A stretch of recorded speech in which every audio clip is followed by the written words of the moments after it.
Hey guys, in this video I'm going to show you how to use Clay and Serper.dev to scrape the entire total addressable market for any type of local business that you're trying to target for very, very cheap and very, very quick. In this video I'm going to provide all the links to all of the documentation, all of the Clay tables, and all of the other assets that you will need to be able to recreate this at home. So by the end of this video, within 20 minutes, you should be able to make this exact table and scrape the entire TAM of any local business that you're looking for. So here I'm going to show you what a finished table looks like, and then we're going to go ahead and duplicate one together so you can walk through the process of how you would create this at home.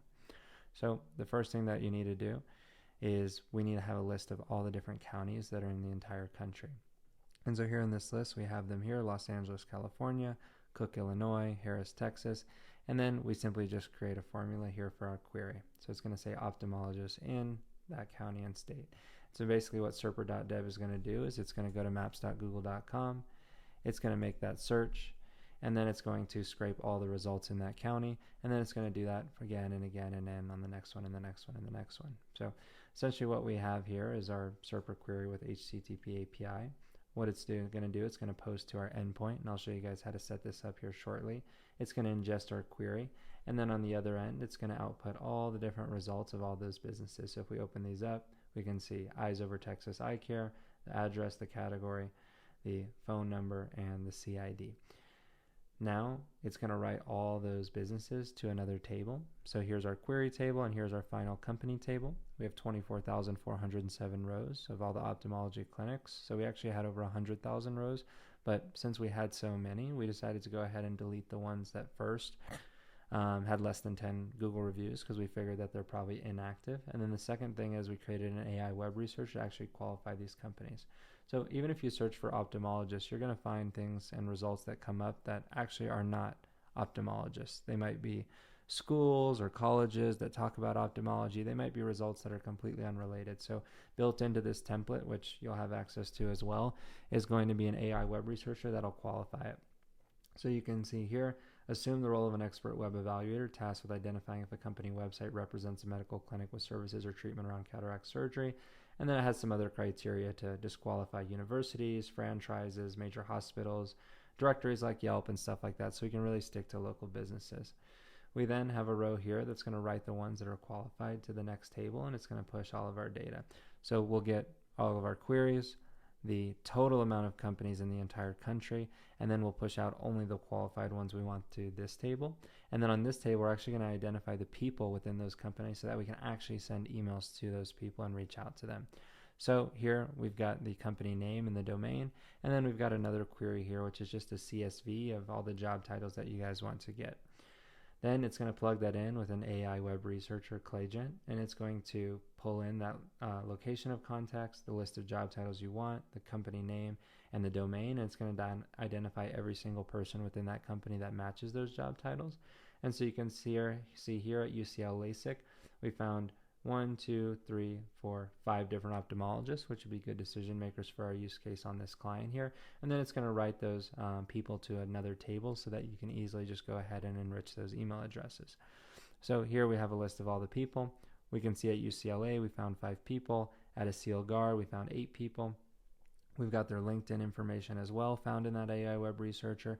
And now we can go ahead and enrich the email address. So in this case I went ahead and used findymail. We just input the full name and the domain. You could also use a waterfall if you prefer and get a little bit more coverage, but we have an enterprise API key with findymail, and we found it gets about 90% of the results, so we just stick with that. Then we have a backup. If we're not able to find the direct to decision maker email address, we're also going to have an AI web researcher which is going to track down the company website domain as well. And so this is going to give us a really, really good chance of penetrating any accounts when we do our cold email efforts, because 1, we've got every single business in the entire country. 2, we've got every single decision maker within that company. And 3, we've got every single direct email address to those decision makers where possible. And then second, we've got a backup to the actual website email address, which for a small business is likely monitored by a decision maker anyway. We did this recently for a client, and we got over 277 opportunities for them over cold email within just 90 days. So now I'm going to walk you guys through the process of how you can recreate these at home. So the first thing that you're going to want to do is go ahead and use the template link in the description below. And so I'll just go ahead and create a new one here so we can make it together.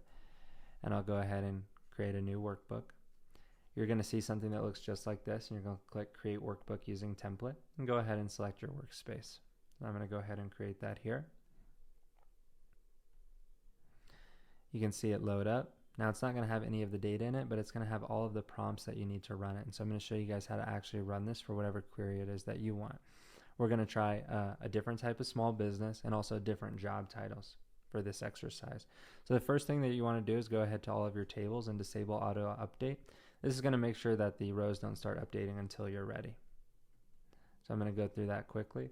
And I'm sorry I haven't posted videos in a month or so, guys. I've got a newborn baby, and that's been keeping me very busy. He's my first son, and he's an absolute miracle, but it's taken me off the video, so I hope to get some new ones out to you guys here soon. So we've got all of our auto updates off. I'm going to go ahead and create a couple new rows so we can paste in the localities and state, which is going to be the first step. Like I said, I'm going to share this link below where I go ahead and download the list of those counties, and they're going to look something like this. There's about 3,144 counties in the entire country. So I'll just go ahead and copy all of those from my Excel spreadsheet here, and then I'll go ahead and paste them into Clay. So I've simply just gone through to the bottom and selected them all, and now I can just go ahead and click Paste and Overwrite. And now if you give it a second to load, we're going to go ahead and have every single county and state. This is going to be the first step in the process into building out our query table. Now I want to go ahead and decide what local business I'm going to go after. So let's just say for this one, let's go after bowling alleys. That sounds fun. So I'm going to go ahead and edit my column for the query. And I'm going to go ahead and type in bowling alley in locality plus state. So you literally just need to change out this part. You go ahead and click save. And what you'll see is all those queries are now updating. Like I said, this is going to be actually a redundant column, so you can just go ahead and delete that one. It's not necessary. And now we're going to go ahead and just run our API. So what we'll do here is I'll just go ahead and click run, choose a number of rows to run, and I'll go ahead and click 10. Now my API key is already attached, so in this case the template that I'm going to show you is not going to have it, so you're just going to go ahead and have to add that. So the way that you'll do that is you'll simply go into your Serper table here. What you're going to have to do is go ahead and post in your endpoint to N8N. You'll keep this query the same. You'll keep pretty much everything the same except for this webhook. And then I'll show you guys how to set up this endpoint now. So basically you're just going to go into N8N. You're going to go ahead and create a new workflow, and I'll show you guys how that works here.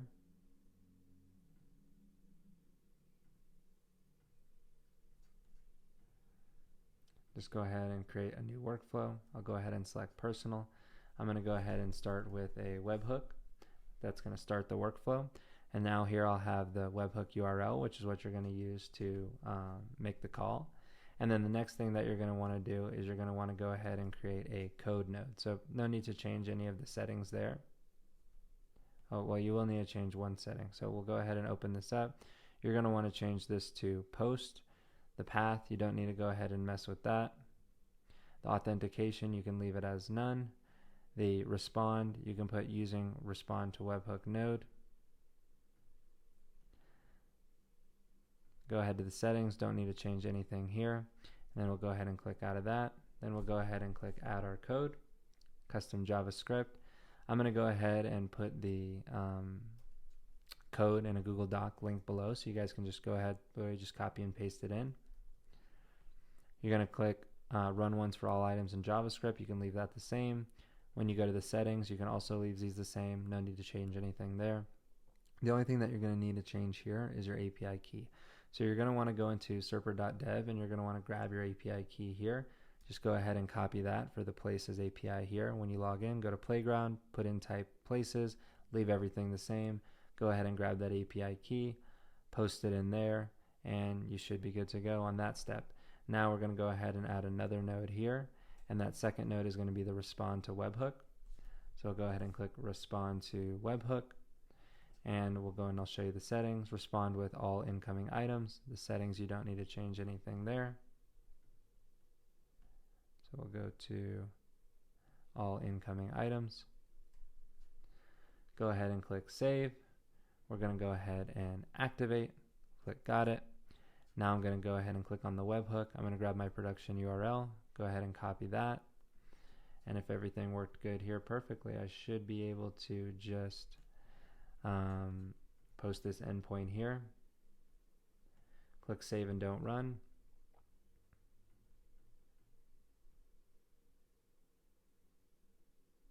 Let that run. It's going to take a minute. So it's basically what this N8N code is doing is basically just paginating through the request. So instead of grabbing one, it's going to grab all of them. Now you're going to see all of your results come in here, and you can go ahead and click right to the other table. There's nothing that you have to change here. It's really that easy. So you're just going to go ahead and click run on these ones that we just did. Ideally with yours, you would just click run on all rows, and it's going to go ahead and now write out all of these results in the array to your second company table here. Now I can see all of my companies types. Now I might want to go ahead and qualify these companies. So I'll just go ahead and look through these bowling alleys and see if there's any ones that I don't want. Like here I can see Facebook pages ideally I wouldn't want. I can see that there's some chains in here that might be too big. I might want to filter out the ones that don't have a website. And so now I would just go to here where it says clinic evaluation, and here's where you can change out the criteria. So you don't need to change much. This is basically just going to assess if it's a good one. And so I'm just going to say identify if this company website represents a bowling alley. Access the website using the URL. Don't need to change anything there. Determine if it is a bowling alley. Disqualify the site if it represents a chain or a Facebook listing, and return the result in a JSON format. We'll go ahead and change this to bowling alley if it's a bowling alley that provides services or treatments around, I'll just say services around bowling. And then nothing else you need to change there. Just go down to JSON schema, click generate from prompt. And then you could go ahead and click save and run on all rows. So in this case, I'm just going to run 10 to show you guys how it works. And it's basically going to tell us if it's a bowling alley or not. And like suspected, most of these are bowling alleys. So that's all good. We've got all the data here that we need for any type of outreach except for the people. So now what we're going to do is we're going to write it to another table. And this is basically just going to push all the data that we need to our find people table. And so what this table does is it basically takes all the companies that you want and then only writes the ones which are qualified to the next table. So for example, it says that this one's not a bowling alley. So I might want to go here and edit and say run settings, use AI, only run if / data is equal to bowling alley. I'll go ahead and click generate formula, put not a bowling alley, so it shouldn't run, shouldn't write. We only want the ones that are bowling alleys, so I'll click save and don't run. And just to double check, we should see that 1 and 3 run and 2 not. Yeah, because 2 is not a bowling alley. So now if you were to run that on all rows, assuming you had run all of these, then you would accurately get all the companies that match your criteria in your TAM. Now we're on the find people one. So the next thing that we're going to do here is we're going to have all the companies and domains of the qualified ones, and we're going to have the job titles that we want to find. So in this case, let's say I want to find the owner, service technician, and president of these bowling alleys. I'll just put in a CSV like this. So just title 1, comma, title 2, comma, title 3, etc., etc. You can put as many as you want. Then for the location, I'm just going to go ahead and update this to United States. You have to change at least one character for it to update, so I'll just go ahead and click Save Settings. Now I've got the location, and this is just going to provide the AI a double check when it's returning the people that, hey, these are actually people in the United States. So now we can see our ClayGent. It has everything put in here. There's nothing really that you need to change, so you can just go ahead and click Run. And what is this going to do? It's going to find all the people who work at those companies who have these job titles, and then it's going to output them to the second sheet where we can actually enrich their contact information. So we'll let that run for a second here. Maybe I'll go ahead and even push over a few more. So let's just say I want to push over 10 companies instead of just 2. We can see here that the first one, it already found the first guy, owner, Hans Silvestre. Then I can go ahead and click all these other columns. And basically what these other columns are going to do is they're going to clean up the data. So we can go ahead and delete this combined people. That's a redundant one. Sorry guys, wasn't 100% ready with the template, but bear with me here. And then we have the filtered array. And so basically what this filtered array does is it just double checks that the outputted people are actually owners, service technicians, or presidents. So sometimes the AI can hallucinate and return the wrong people. So this is just a redundancy, a double check to make sure that it actually is a good one. And then the right to table is going to output the cleaned ones. So it might not be necessary for us. We find it just gives us a little bit more security that the outputs are going to be accurate. And then it'll go ahead and run the people to the last table. So here we can see hands that we just found. We've got full name, company name, domain of the place where they work at, their job title, and their LinkedIn. And then we have plugged in here with Find Email. So if you guys are using a different thing to enrich your emails, you can use a waterfall. You feel free to change this out with whatever you want. We just really like Find Email.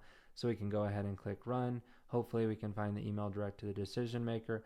But if not, we can go ahead and try to find that generic website contact email address as well. Now here I just ran a few rows. If you wanted to get all the results, you could just go here to the first one, run all rows, same thing, right to other table, run all rows.